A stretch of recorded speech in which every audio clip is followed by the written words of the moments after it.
¿Me escuchan? ¿Se me escucha, amigos? Sí, profesor. Ya, listo. Muchas gracias, amigos.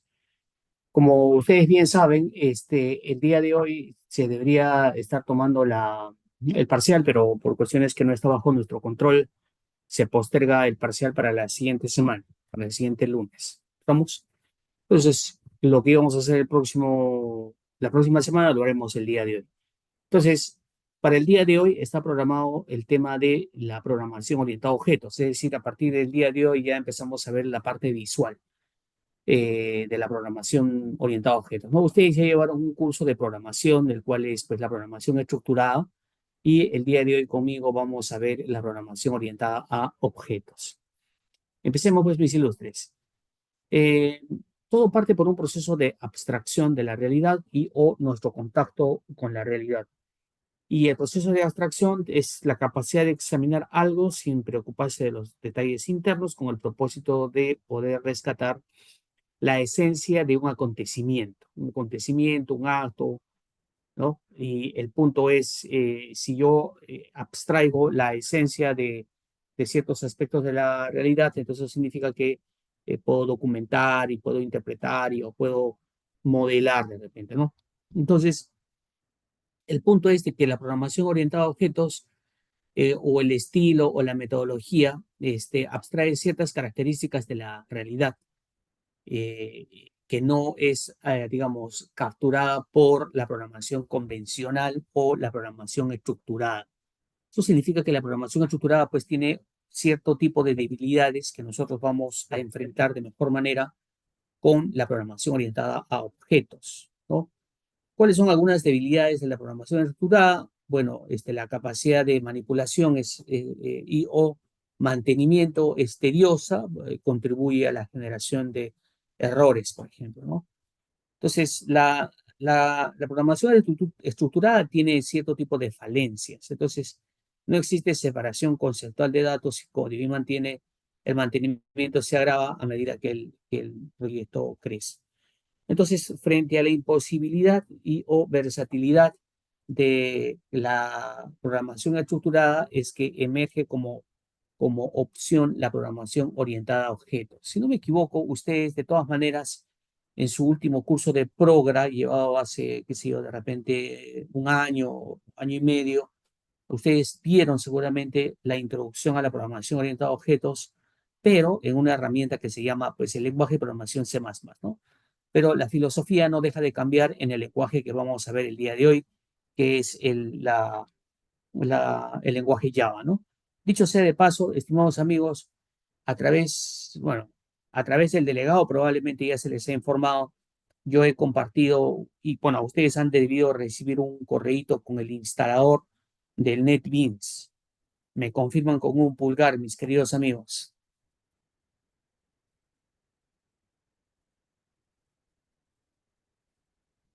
Solamente me está confirmando Flavia y Anthony y Campuzano. Y Jack Machado, Reiner también, Jack también, Nicolás también, Frida también. ¿Qué es el resto? Miguel, Cristian Sobero, José Mamani, pero no se trata de que lo hayan recibido, ¿no? Se trata de que lo hayan instalado. Entonces, por favor, amigos, confírmenme cuántos ya han instalado la herramienta.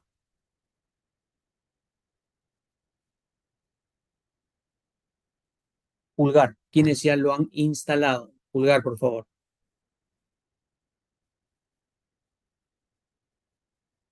Por lo visto, ni uno. Si no hay software, no podemos avanzar, mis queridos amigos, ¿ah? ¿Ya? Entonces, ya se lo han descargado, ¿verdad? ¿Se lo han descargado? Lo primero que tienen que hacer, obviamente, es descargarlo. Y acá, Campuzano y Flavia me están confirmando que lo han descargado. Hay que proceder con la instalación, mis queridos amigos. Ojalá que alcance el tiempo, ¿ya? Entonces, mientras ustedes descargan, yo voy avanzando con la parte teórica. Ojalá que tengamos tiempo para poder hacer algo. Porque si no hay software, si no tenemos el lenguaje de programación, no podemos hacer mucho. Bien. Entonces, ¿qué cosa es la programación orientada a objetos? La programación orientada a objetos es un estilo de hacer las cosas, es un paradigma, eh, es una forma de realizar cierto tipo de actividades, es una técnica o estilo de programación que utiliza objetos como bloque esencial de construcción. Entonces, eh, es un paradigma, así como lo es también la programación estructurada. Si hay algo que debo mencionar, mis otros amigos, es que la programación estructurada también es un paradigma de programación que soluciona cierto tipo de problemáticas, digamos, frente a la programación previa, el estilo previo. El estilo previo a la programación estructurada era la programación lineal, ¿no? Entonces, la secuencia de los estilos de programación sería la programación lineal, la programación estructurada y la programación orientada a objetos. La que nos toca ver a nosotros y la que esté en boga de pronto es la programación orientada a objetos, que es una técnica, una metodología.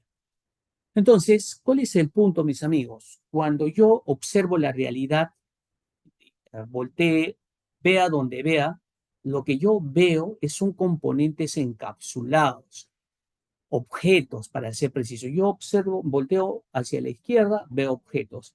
Volteo hacia la derecha, veo objetos. Con dichos objetos, mis queridos amigos, o cuando yo observo un objeto de la realidad, inmediatamente puedo identificar sus atributos. No solamente sus atributos, sino también las operaciones que se puede hacer con dichos atributos, ¿no es cierto? Es decir, los métodos. Entonces, ese es el punto, mis queridos amigos. La idea es eh, cómo podría yo representar eso que yo observo en la realidad y que yo manipulo la realidad según sean mis intereses, ¿cómo podría yo representar eso que observo en la realidad a través de un componente computacional, por decirlo así? Y a eso le denominamos pues la programación orientada a objetos. ¿Eso qué significa? Si yo tengo un objeto de la realidad, yo ese objeto de la realidad lo puedo representar como un objeto abstracto dentro del ambiente de la programación. Todos los algoritmos digamos, todos los algoritmos que aplico sobre los objetos de la realidad, esos mismos algoritmos los aplico sobre los objetos abstractos. ¿Ok? Listo. Entonces, eh, dado que todo es representable en términos de objetos o encapsulado dentro de objetos, eso no significa, mis ilustres amigos, que los objetos o con los objetos no se pueda interactuar. En realidad, los objetos o con los objetos sí se puede interactuar. ¿Ya? ¿Qué cosa o qué es un objeto? Es una entidad física o abstracta, por ejemplo, el concepto vehículo es una clase, ¿no es cierto?, de objeto. Eh, bueno, la diferencia está que un objeto de estas características se puede ver, tocar, ¿no? Y ver también, ¿no es cierto? Pero hay ciertos conceptos que no, objetos que no se ven, como por ejemplo el dinero. El dinero es un concepto abstracto. Si tú dices, bueno, pero el papel es el dinero, no, pero es un concepto nada más, al cual a dicho componente yo le agrego cierto tipo de valor o características o atributos. Pero es un componente, finalmente, es un componente abstracto. ¿Está bien? ¿Ya? ¿Qué cosas se puede considerar como objetos? Se puede considerar como objetos las personas, el equipo, hardware, materiales, información, software, procesos, procedimientos. ¿Ya? Si tengo que, digamos, asemejar un aspecto de la realidad, sería la siguiente. A ver, tengo un segundito.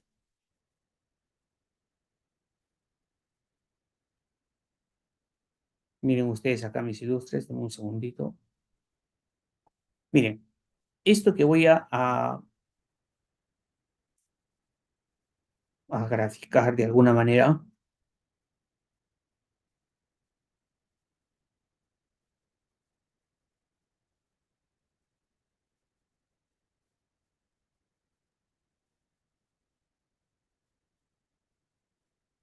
ya. ¿Qué cosa es esto? Esto es un molde, un molde.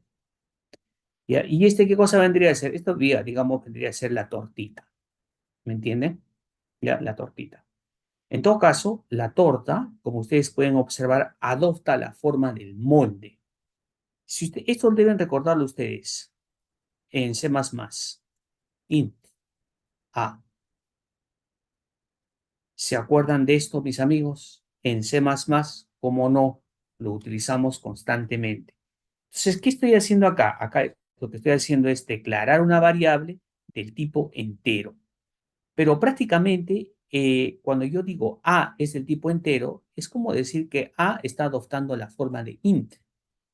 A está adoptando la forma de una plantilla, int. Si ustedes recuerdan, int ocupa, cuando yo declaro una variable como entero, es decir, int, ocupa cierto espacio en RAM y cumple con ciertas características, ¿verdad? ¿Cuáles son esas características? Esas características es de que, por ejemplo, una de ellas, ¿no? Es que solamente almacena datos numéricos en un cierto rango limitado, no es un rango ilimitado.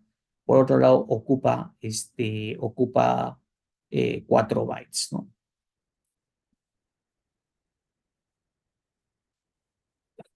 Por otro lado, mis ilustres amigos, en el caso de lo que nos concierne, dentro de la programación orientada a objetos, hay algo similar, pero es un poquito más complejo. La clase, la clase y el objeto, ¿ya? Dicho de otra forma, mis ilustres amigos, no puede existir un objeto a menos que exista la clase. No puede existir un objeto a menos que exista la clase. No puede existir la torta a menos que yo defina el molde. ¿Me entendieron, mis amigos? ¿Ya? Ese es el punto. Entonces, en relación a la programación orientada a objetos, yo tendría que considerar que primero entonces yo tengo que construir o implementar la clase y luego el objeto. ¿Ya? Ese es un elemento conceptual importante. Un segundito.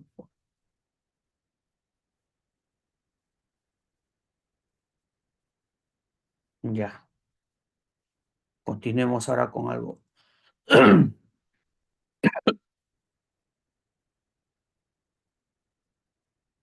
Bueno, ¿cómo se define una clase? Es decir, ¿cómo se declara explícitamente una clase? La clase es una abstracción que hacemos de nuestra experiencia sensible. Y cuando estamos hablando de algo sensible, estamos hablando de un recurso o de los únicos recursos que nosotros tenemos respecto a la realidad. ¿Y cuáles son esos recursos que tenemos respecto a la realidad? Este, Nuestros sentidos. Por eso es que estamos hablando de nuestra experiencia sensible. Es muy común que el hombre tienda a agrupar seres o cosas con características particulares y los clasifique. Por eso es de que el concepto de clase, mis amigos, el concepto de clase viene de clasificación, ¿ya? El concepto de clase viene de clasificación. Ahora, la clasificación estaría dada en función a qué. Cuando yo te digo, oye, clasifica a los alumnos que están en el salón de clases, clasifica. ¿Cuáles serían algunos criterios de clasificación en el salón de clase en el cual nosotros nos desempeñamos, mis queridos amigos? ¿Cuáles serían algunos criterios de clasificación? ¿Me podrían indicar? Bueno, seguramente alguno de ustedes dirá, bueno, puede ser por año de ingreso. Claro, esa es una característica, por año de ingreso. Otra, por carrera, asumiendo de que hay varios alumnos de diferentes carreras en el mismo salón. Otra, por lugar de origen, puede ser otra característica, ¿no? Y así. Entonces, el punto es de que el proceso de clasificación va en función a las características. Y si tuviera que decirles, si estuviéramos en el aula de clases, allí en el cuarto piso de la facultad, en los laboratorios, en el laboratorio, y yo le dijera, muchachos, ¿podrían ustedes clasificar los objetos que les rodean? Clasificar, ¿no? No nombrar cada uno de los objetos que se observan. Entonces, en relación a lo que es clasificación, entonces, ¿de qué estaríamos hablando? Estaríamos de la clase persona, ¿no? Entre ustedes y yo seríamos la clase persona. Luego, equipamiento de cómputo, sería otra clase también, ¿no es cierto? Lo otro, muebles sería la otra clase, ¿correcto?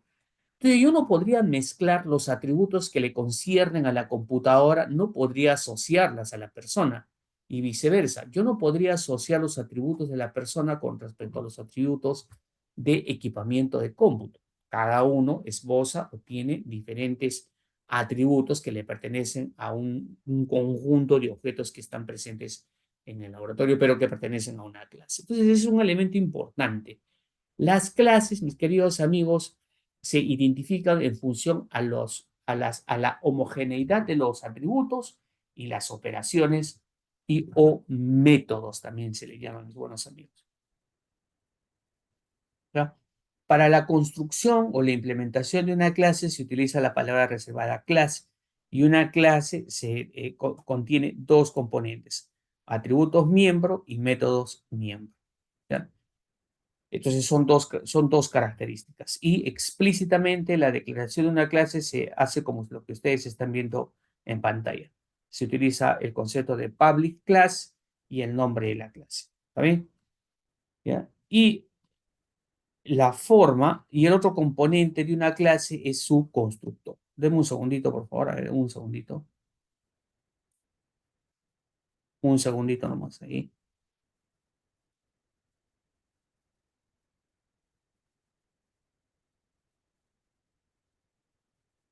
Bien, miren ustedes, mis amigos.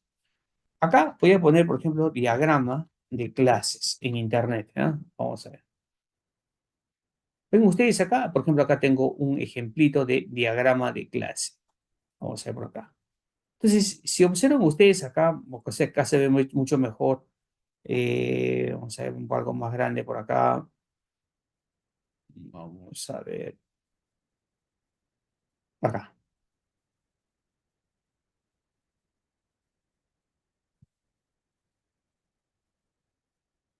Ya. Miren ustedes, amigos. Acá, por ejemplo, se observa un diagrama de clases.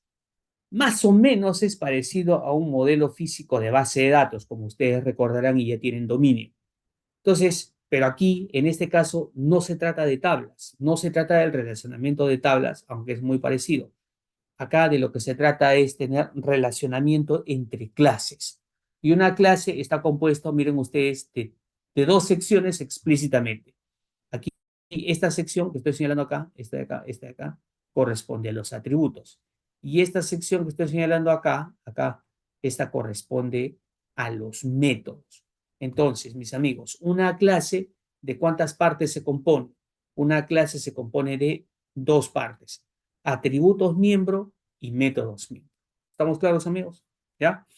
Entonces, la idea es trabajar sobre clases. Ese es el punto. Y hay un tercer componente, según la diapositiva, como ustedes pueden apreciar, ese tercer componente es el constructor. A ver, un momentito. Acá está, el constructor. ¿Qué cosa es el constructor, mis amigos? El constructor es un método especial que se utiliza para inicializar un objeto. Pero vamos a ir un poquito eh, vamos a utilizar una aplicación. A ver, permítame. Entren a internet, por favor, mis amigos. Este, y van a poner acá Violet, así, Violet UML.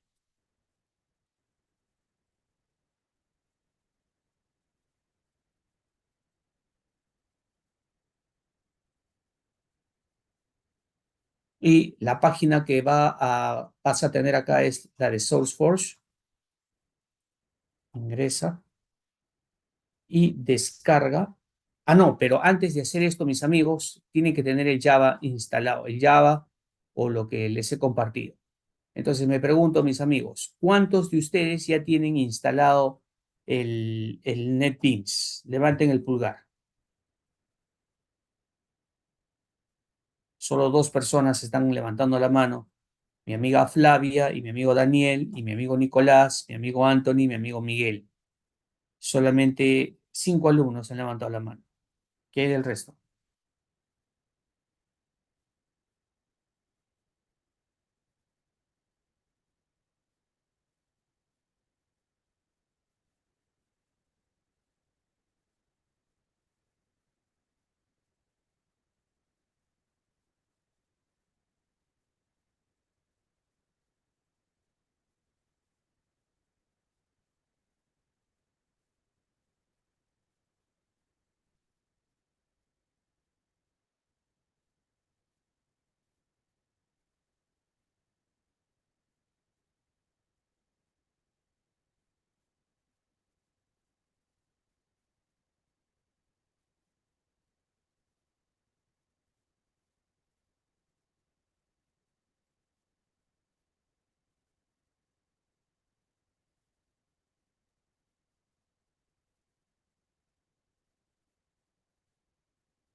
Mis amigos, ¿cuánto les falta para instalar el NetBeans? ¿Quién está en proceso de instalación del NetBeans?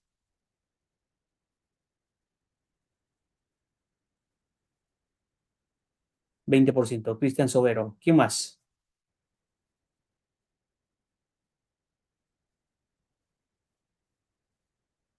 Reiner. 3%. Me falta 3%. Ya.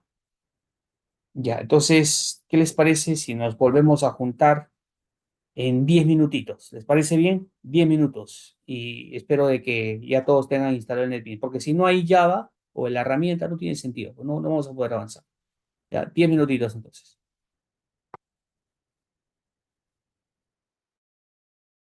¿Listo? Es mi semana 8, ya, la semana 8, la sesión, no, perdón, no es por aquí, es semana 8. Ya listo, empezamos entonces.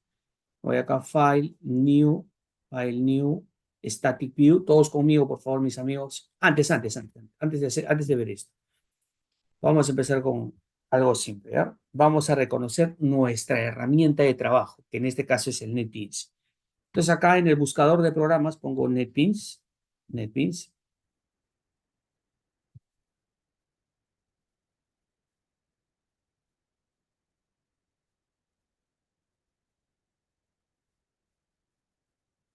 ya. Acá voy a cerrar este proyecto.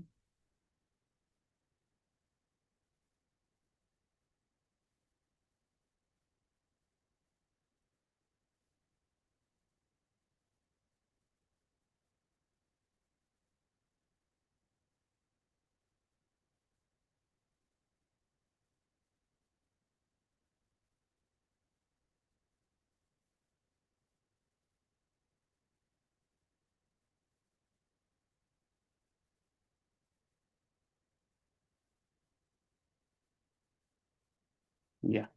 Todos estamos en esta interfaz, mis amigos. Sí, ¿verdad? Ya. Entonces vamos a File, New Project, mis amigos. New Project. Java Application. Y aquí en Project Location, acá ustedes tienen que elegir la carpeta donde quieren grabar el proyecto. Lo voy por acá,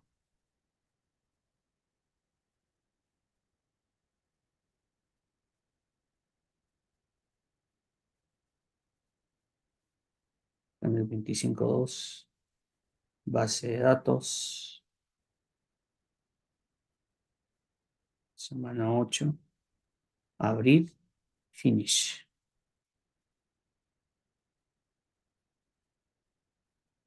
Ya, mis amigos. Listo. Acá vamos a hacer un ejemplo hiper sencillo de cómo correr un programita.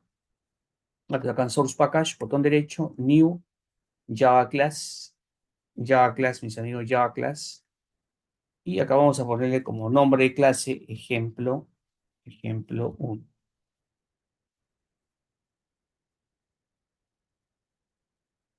¿Ya? Entonces voy a eliminar los comentarios. Si ustedes recuerdan, mis amigos, si ustedes recuerdan en el curso el primer curso de Progra que llevaron ustedes, todo se trabajaba dentro del contexto main, ¿se acuerdan? El famoso int main o void main, ¿correcto? Bueno, acá es algo similar, se tiene que trabajar sobre un contexto main y lo definimos de la siguiente manera: public static void main, y aquí un parámetro de estas características.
Ahora, ¿cómo se corre este programa?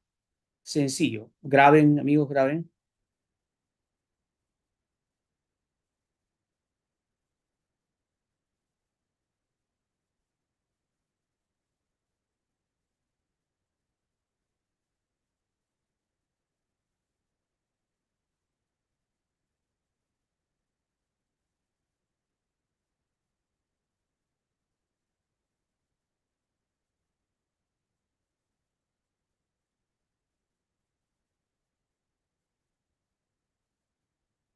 Vamos por acá, donde dice ejemplo uno, botón derecho, run,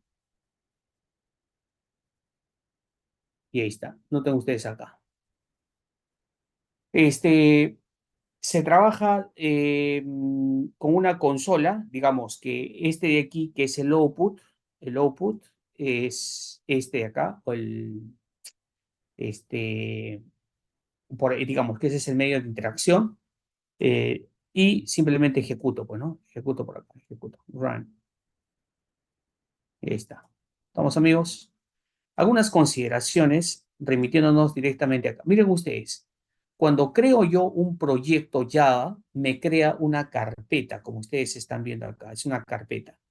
Y dentro de esa carpeta me genera toda esta estructura.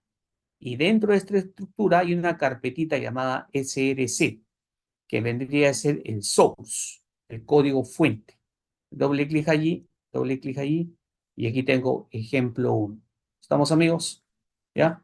Y este realmente es el código fuente. Mira, abro, si quiero lo abro con un blog de notas, lo voy a abrir con, por ejemplo, con un blog de notas convencional, y aquí está el contenido de la clase ejemplo uno. Eso significa que inclusive que desde aquí podría editar dicho archivo. ¿Ya? Por otro lado, si ustedes recuerdan, en C++, cuando nosotros hablamos de código fuente, también hablábamos también de código objeto, ¿se acuerdan? ¿Y cuál era el código objeto en el caso de Java? ¿Cuál era el código objeto? ¿Qué archivo era el código objeto? ¿Se acuerdan? Porque habían dos tipos de archivos, el código fuente y el código objeto. En el caso de C++, el código fuente era un archivo de extensión .cpp, si lo recuerdan mis amigos. Y en el caso de un archivo código objeto, ¿cuál era la extensión? ¿Eh? ¿Perdón? ¿Ese? ¿Exe? Sí, claro, el exe. ¿No es cierto? Bueno, acá es algo parecido. Miren ustedes, acá está el archivo código fuente, que es el .java. El equivalente al .java en C++ sería .cpp. Y el equivalente al .exe está acá en esta carpeta llamada build, que hay una carpeta llamada clases, y acá tienen ustedes un archivito llamado .class, como ustedes pueden observar. El .class en este caso vendría a ser el código objeto, en este caso, para nosotros. ¿Está bien? Pero obviamente no es reconocible directamente por el Windows, sino que tengo que utilizar la máquina virtual de Java. ¿Ya? Listo, eso por un lado. Ahora, aquí, habiendo ya corrido este pequeño ejemplo, ya lo vamos a cerrar. Para cerrarlo, vamos acá a File, Close Project, o Close All Projects.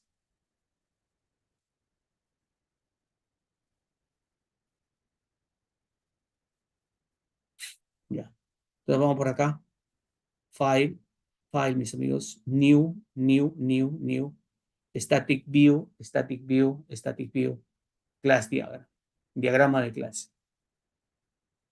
Y deberían estar viendo esto, mis amigos.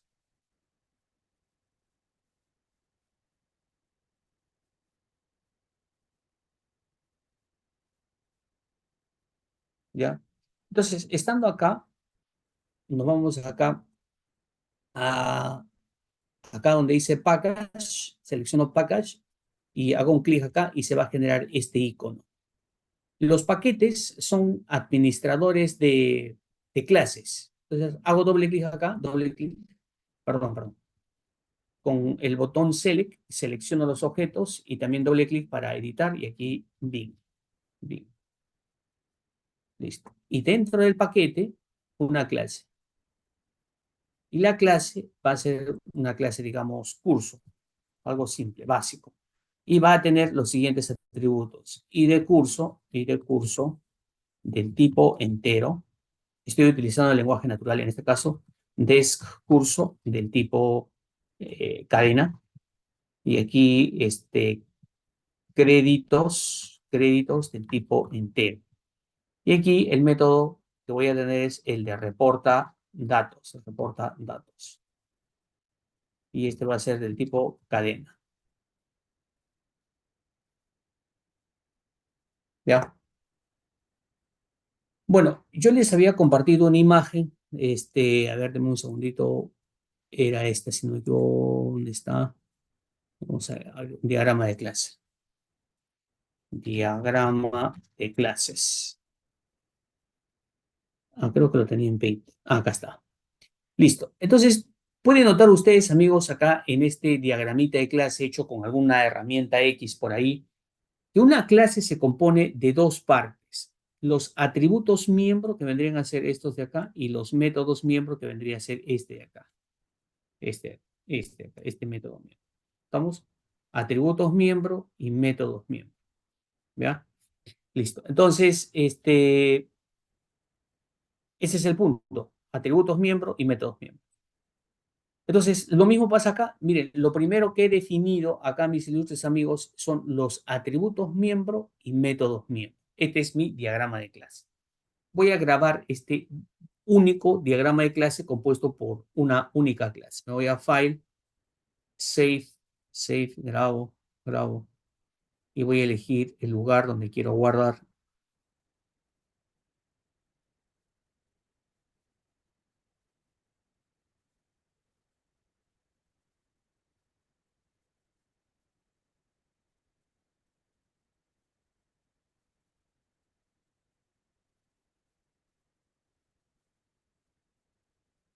Y lo voy a guardar como proyecto 1, ¿ya? Como proyecto grabo.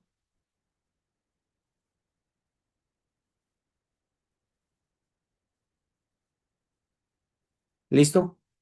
Ya. Entonces, ahora voy por acá al NetBeans y me voy acá a File, New Project, amigos, New Project, File, New Project. ¿Hasta ahí todo bien, mis amigos? ¿Todo bien hasta ahí?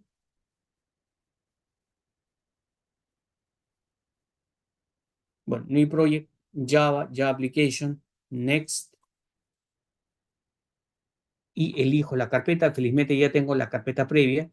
Y en este caso, este proyecto se va a llamar proyecto 1.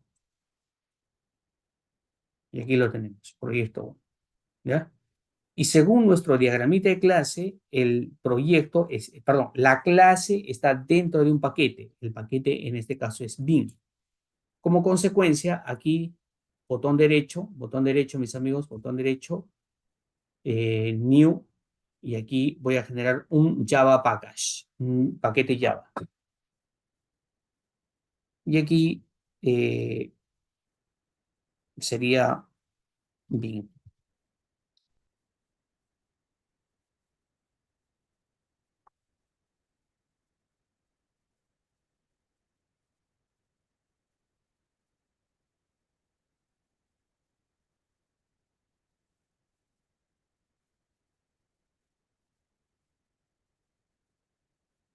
Ya. Ahora, acá, botón derecho, botón derecho, botón derecho, en bin, new, Java class, y aquí la clase se va a llamar curso.